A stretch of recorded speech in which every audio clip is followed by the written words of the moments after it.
Je m'appelle Sophia, et jamais je n'aurais pensé partager une histoire comme celle-ci. Mais ce qui m'est arrivé, je ne peux pas l'ignorer. Ce n'était pas un rêve. Ce n'était pas mon imagination. C'était réel, et cela a changé ma vision de tout, ma vie, ma foi, et l'avenir. Tout a commencé une soirée ordinaire. J'étais seule, à faire défiler mon téléphone. La maison était silencieuse, sauf pour le faible bruit du frigo et quelques grincements du plancher. Ma famille dormait depuis des heures, et moi, j'étais coincée dans une boucle infinie de vidéos et de publications. Je me disais que j'allais poser mon téléphone après encore une vidéo, mais une vidéo en appelait une autre, et encore une autre. Soudain, une étrange lourdeur m'a envahi. Ma tête tournait, ma poitrine était serrée, et, l'espace d'un instant, j'avais l'impression que le monde autour de moi disparaissait. J'ai essayé de me lever, de secouer cette sensation, mais avant même de pouvoir faire un pas, tout est devenu noir. Quand j'ai rouvert les yeux, je n'étais plus dans mon salon, ou du moins, pas complètement. Je me voyais, allongé là, immobile, le téléphone toujours allumé dans ma main. Le silence était assourdissant, et une seule question me hantait, c'est ça? C'est comme ça que ça se termine? C'est alors que je l'ai vu, une lumière, plus éclatante que tout ce que j'aurais pu imaginer, tranchant l'obscurité comme une lame. Et à ce moment-là, je n'étais plus seule. Avant cette nuit-là, ma vie était normale. Ou du moins, c'est ce que je me disais. Je n'étais pas malheureuse, mais je n'étais pas comblée non plus. J'étais coincée dans une routine de travail, de distraction et d'habitude, sans vraiment laisser de place à quelque chose de plus profond. Je me considérais comme une bonne personne gentille, travailleuse, essayant de faire face à la vie. Mais en vérité, je dérivais. Spirituellement? On pourrait dire que j'étais en pilote automatique. Je croyais en Dieu, bien sûr, mais c'était plus une idée qu'une réalité vécue. Je priais quand les choses devenaient difficiles, j'allais à l'église pendant les grandes fêtes, mais au fond de moi, je savais qu'il manquait quelque chose. La plupart des soirs, je me détendais en scrollant mon téléphone pendant des heures, des mèmes, des vidéos, des actualités. C'était comme si mon cerveau voulait déconnecter, s'engourdir face au bruit constant de la vie. Et le pire?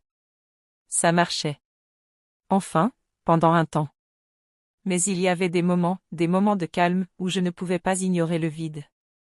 Je me retrouvais parfois éveillée, la nuit, à me poser des questions auxquelles je ne voulais pas répondre. Est-ce que je perds mon temps?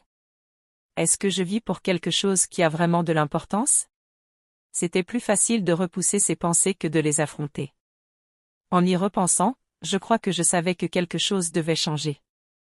Mais je ne savais pas comment, ni même si je le voulais vraiment. Et c'est là que c'est arrivé. Une nuit ordinaire, au milieu de mes distractions ordinaires, tout a basculé. Je ne cherchais pas de réponse, mais il semblerait qu'elle m'ait trouvé. Et ce qui s'est passé ensuite, je n'aurais jamais pu l'imaginer. Quand j'ai rouvert les yeux, je n'étais plus dans mon salon. Du moins, pas totalement.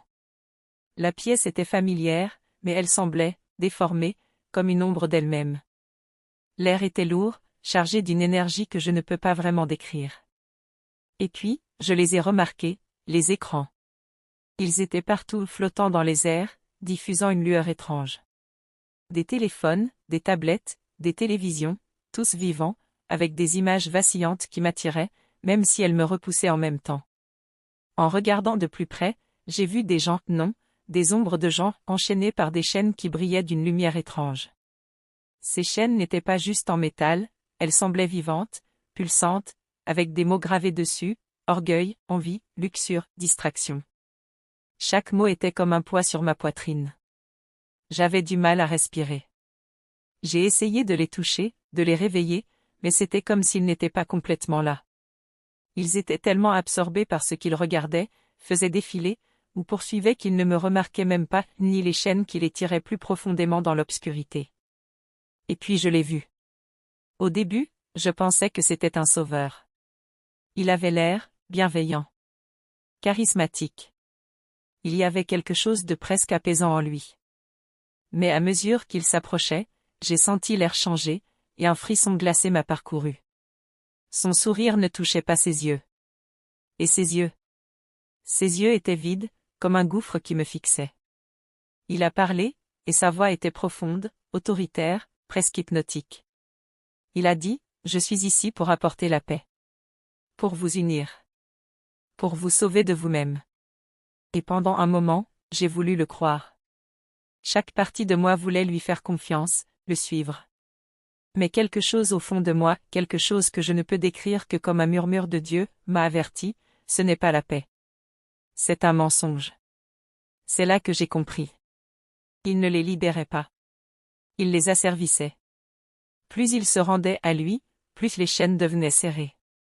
Et alors que je me tenais là, impuissante, j'ai réalisé quelque chose qui m'a bouleversée, j'étais enchaînée aussi. Je ne l'avais pas remarqué avant, mais elle était là. Une chaîne que j'avais forgée moi-même, chaque moment perdu, chaque choix égoïste, chaque fois que j'avais laissé le monde m'éloigner de ce qui comptait vraiment. Et maintenant, j'étais face aux conséquences. Il s'est tourné vers moi, et pour la première fois, son calme s'est brisé. Sa voix a grondé, « Incline-toi, et je te libérerai. Résiste, et tu seras détruite. » Mon cœur battait à tout rompre. Je voulais crier, courir, mais je ne pouvais pas bouger. Tout ce que je pouvais faire, c'était rester là, paralysé par la peur, le regret, et une seule question qui résonnait dans mon esprit, comment ai-je pu en arriver là? Et juste au moment où je pensais que je ne pourrais pas supporter plus, quand le poids de mes erreurs menaçait de m'écraser, je l'ai vue. Une lumière, calme et pure, traversant le chaos comme une corde de sauvetage. Elle n'était pas forte ou écrasante, mais elle portait une force que l'obscurité ne pouvait atteindre. Et pour la première fois, j'ai ressenti de l'espoir. À mesure que la lumière s'approchait, tout autour de moi commençait à changer. Les chaînes, l'obscurité, la présence écrasante de cette figure, tout semblait reculer face à cette lumière. Et c'est alors que je l'ai vue. Ce n'était pas juste une figure ou une vision, c'était l'amour incarné. Une présence si immense que je me sentais mise à nu, comme s'il voyait chaque partie de moi, le bien comme le mal, les choses cachées comme les choses oubliées. Il n'a pas parlé tout de suite. Il m'a juste regardé, et dans ce regard, j'ai ressenti tout, le chagrin pour les choix que j'avais faits, mais aussi un amour inébranlable qui me disait que je n'étais pas perdue. Et quand il a finalement parlé, sa voix n'était ni forte ni dure. Elle était calme, pleine d'autorité, mais aussi de tendresse. Il a dit, « Tu n'es pas perdu. Mais tu dois ouvrir les yeux. » À cet instant, tout est devenu clair. Les chaînes n'étaient pas seulement des symboles, elles représentaient mes choix, les choses que j'avais laissées m'enchaîner. Chaque distraction, chaque moment où j'avais laissé le monde définir ma valeur, avait forgé ces chaînes. Et pourtant, avec un simple toucher, il les a brisées. Il s'est retourné et, d'un geste de la main, la scène devant moi s'est transformée. J'ai vu des familles se disputer, des amitiés se briser, des communautés entières divisées par des choses sans importance. Et puis, il a dit quelque chose que je n'oublierai jamais, la plus grande arme de l'ennemi, ce n'est pas la destruction, c'est la distraction. Tant qu'il peut te garder les yeux baissés, tu ne regarderas jamais en haut. Ces paroles m'ont frappé comme une vague. J'avais passé tellement de temps les yeux baissés, sur mon téléphone, sur mes problèmes, sur moi-même, que j'avais manqué ce qui comptait vraiment. Et ce n'était pas que moi. C'était tout le monde. Le champ de bataille n'était pas seulement ces écrans ou ces chaînes, c'était nos cœurs et nos esprits, détournés de la vérité par des choses qui semblaient si petites, si inoffensives. Ensuite, il a dit, « Tu n'es pas là par hasard. Je t'ai choisi pour voir cela parce qu'il est encore temps. Il est temps de se réveiller. Temps d'avertir les autres. Temps de revenir à moi. » Ces paroles n'étaient pas seulement pour moi, elles étaient pour nous tous. Un appel à sortir des ombres et à entrer dans la lumière, à combattre les distractions et les mensonges qui nous empêchent de vivre la vie pour laquelle nous avons été créés. Je lui ai demandé, « Mais comment ? Comment puis-je faire une différence quand les chaînes sont si fortes, quand les distractions sont si constantes ?» Il a souri, doucement, mais avec une force qui m'a donné l'impression de pouvoir me relever. « Commence par toi-même. Cherche-moi en premier, et laisse ta vie être la lumière qui guide les autres. Une seule personne peut allumer un feu qui change tout. » À ce moment-là, j'ai compris que je n'étais pas impuissante. Aucun de nous ne l'est. La bataille peut sembler écrasante, mais la lumière est plus forte que l'obscurité. Et tout commence par un choix, celui de se réveiller, de lever les yeux, et de se diriger vers la vie pour laquelle nous sommes faits. Quand je me suis réveillé, le poids de ce que j'avais vu ne m'a pas quitté. Ce n'était pas juste une vision du monde, c'était un miroir. Je me voyais, clairement pour la première fois, et ce n'était pas facile à affronter. J'ai réalisé combien de fois j'avais laissé mon cœur s'égarer, poursuivant des choses qui promettaient en mais me laissaient toujours vide. J'ai pensé à toutes les fois où j'avais fait défiler mon téléphone au lieu d'être présente. Au moment où j'avais cherché une validation dans des likes, des commentaires, et l'approbation de personnes qui ne me connaissaient même pas, tout en ignorant ceux qui m'aimaient vraiment. C'était humiliant. C'était déchirant. Et ce n'était pas que des petites choses. J'ai pensé aux gens que j'avais blessés au moment où j'aurais pu être plus gentille, plus patiente, plus présente. Aux opportunités que j'avais manqué d'aimer mieux, d'apporter du réconfort à quelqu'un dans sa lutte, parce que j'étais trop absorbée par mes propres distractions. Voir tout cela mis à nu était accablant. Mais aussi lourd que cela puisse être, il y avait une clarté. Je n'avais pas vu ces choses pour être condamnée. Je les avais vues pour être transformée. C'était comme si Dieu me disait, ce n'est pas là où ton histoire s'arrête. Tu peux choisir un autre chemin, et pour la première fois depuis longtemps, j'ai ressenti la force de faire ce choix. J'ai compris que la vigilance spirituelle ne consiste pas seulement à éviter les grands péchés évidents. Cela concerne les petites décisions quotidiennes qui façonnent ton cœur. Cela consiste à mettre Dieu en premier, pas seulement en parole, mais en acte.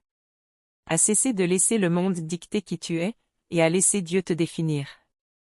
Après cette expérience, je savais que ma vie ne pourrait pas rester la même. Il ne s'agissait pas seulement d'éviter les distractions ou de se libérer de mauvaises habitudes, il s'agissait de vivre avec intention, de mettre ma foi au centre de tout ce que je fais. Mais voilà la vérité, je n'ai pas fait cela toute seule. J'ai cherché des personnes qui pouvaient m'aider, des mentors qui avaient marché sur le chemin de la foi bien avant moi, des amis prêts à me tenir responsable, et une communauté qui me rappelait que je n'étais pas seule dans ce combat. C'est à ce moment-là que j'ai compris quelque chose de puissant. La foi n'est pas censée être un voyage en solitaire. Nous sommes plus forts ensemble. Si j'ai appris une chose, c'est ceci, le changement ne se produit pas d'un coup. C'est une série de petits choix délibérés, choisir de prier plutôt que de scroller, d'écouter au lieu de parler, d'ouvrir mon cœur à la parole de Dieu au lieu de laisser le monde l'étouffer. Et oui, c'est difficile. Mais cela en vaut la peine. Alors, voici mon défi pour toi, prends un moment. Réfléchis à l'endroit où tu cherches ton épanouissement. Est-ce dans les likes, les commentaires, les distractions éphémères du monde? Ou est-ce dans quelque chose de plus profond, quelque chose d'éternel? Si tu ne sais pas par où commencer, voici ce qui m'a aidé. Prie, même si cela semble bizarre au début. Commence simplement par être honnête, Dieu connaît déjà ton cœur. Lis la Bible chaque jour, même si ce n'est que quelques versets. Ce n'est pas une question de perfection, mais de constance. Trouve une communauté. Que ce soit une église, un petit groupe, ou même juste un ami de confiance, entoure-toi de personnes qui feront ce chemin avec toi. Déconnecte-toi des distractions. Fais une pause dans le bruit et laisse-toi du temps pour entendre la voix de Dieu. Une des plus grandes vérités que j'ai comprises, c'est que peu importe à quel point tu as l'impression de t'être éloigné, Dieu est toujours prêt à te retrouver là où tu es. Les chaînes qui nous retiennent ne sont pas incassables, et les distractions qui nous aveuglent ne sont pas insurmontables. Mais le choix de s'en détourner? Il nous appartient. Et voici la partie la plus belle, lorsque tu fais ce premier pas, tu te rends compte que tu n'es pas seul. La même lumière qui m'a guidé est là pour toi aussi. Tout ce que tu as à faire, c'est lever les yeux. Ce que je viens de partager avec toi, ce n'est pas juste mon histoire, c'est un appel à se réveiller pour nous tous. Nous vivons dans un monde qui nous attire dans tant de directions, et il est si facile de perdre de vue ce qui compte vraiment. Mais voici la vérité, le moment d'agir, c'est maintenant. Pas demain, pas un jour peut-être, mais aujourd'hui. Je ne crois pas que tu regardes cela par hasard. Peut-être que tu ressens cette petite voix au fond de toi, ce murmure qui te dit qu'il y a plus dans la vie que ce que le monde propose. Si c'est le cas, je veux t'encourager, fais un pas réfléchi. Prie. Et ne garde pas cela pour toi. Nous avons besoin les uns des autres. Je ne peux pas le faire seul, et toi non plus. Alors, construisons quelque chose ensemble, une communauté de personnes engagées à chercher la vérité, à se soutenir mutuellement, et à vivre avec un but. Si cette histoire t'a parlé, partage-la. Dis-le à quelqu'un qui pourrait en avoir besoin. Laisse un commentaire ci-dessous pour me faire part de tes réflexions, de tes luttes, de tes questions. Commençons une conversation et prions les uns pour les autres. Et même dans les moments les plus sombres, souviens-toi de ceci, nous ne sommes pas seuls. Il y a une lumière qui ne s'éteint jamais, qui ne renonce jamais, et qui est toujours prête à nous guider vers la maison. Tout ce que nous avons à faire, c'est la suivre.